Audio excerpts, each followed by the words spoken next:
Yan guys, ang ilog ng Lemery. Mula dun sa dulo na yun guys. Hanggang dito sa likodan ko. Yan guys, ilog yan. Tulay na yan guys. Ng Lemery. Dati kasi dito sobrang sukal eh. Kasi kita mo talaga yung lawak ng ilog. Kasi dyan kami naliligo. Tapos ang dami niyang kangkungan. Yan guys, mga kangkong yan. Tapos ito, water lily. Ito yung tulay. Natatakot na ako dito pumunta sa may tulay guys. At baka ako'y mahulog. Kaso katakot nga. Ito guys yung dadaanan. Hindi naman sobrang taas. Pero madulas. Tsaka ilog na yan. Yan. Gubat. Alam mo guys, dito ang kagandahan sa Lemery. Siya para siyang probinsya, para siyang city. Kasi guys, paano mo nasabing city? Kasi yun guys, yan.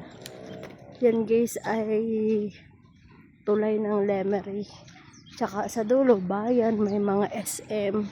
Ang pinakamaganda, ayun guys, daming namimingwit dyan.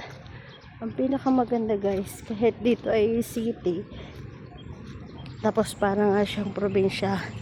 Dito sa mga bahagi ng Lemery, marami siyang gubat, marami siyang puno, at may ilog guys. Yun ang maganda. May ilog guys dito. Malaki. Hindi lang dito guys, dun din sa may amin, may ilog din dun. Tapos malayo siya sa highway.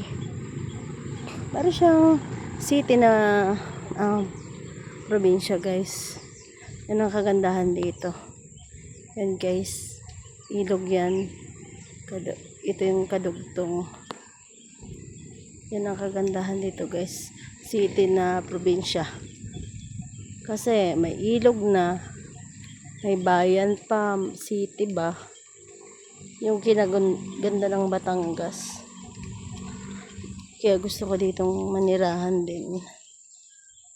Yan guys, oh. Lawak. Dati guys wala yan eh. Water lily kasi yan. Malinis yun kasi. Malinis naman siya. Marami diyang isda. Pero dati kasi wala yan. Wala yung water lily. Sobrang taas niyan guys. Pag yung talagang taog na. Yan, sobrang taas niyan tubig na yan. Tsaka marami dyan guys na nangingisda. At maraming isda dyan guys. Ayun yung mga tao. Nasa tabi sila ng tulay guys. Ayun o, nakaupo. Namimingwit sila ng isda. Yan guys, napakaganda. Comment naman dyan ang nakapunta na sa Lemery. At nagagandahan din. Thank you.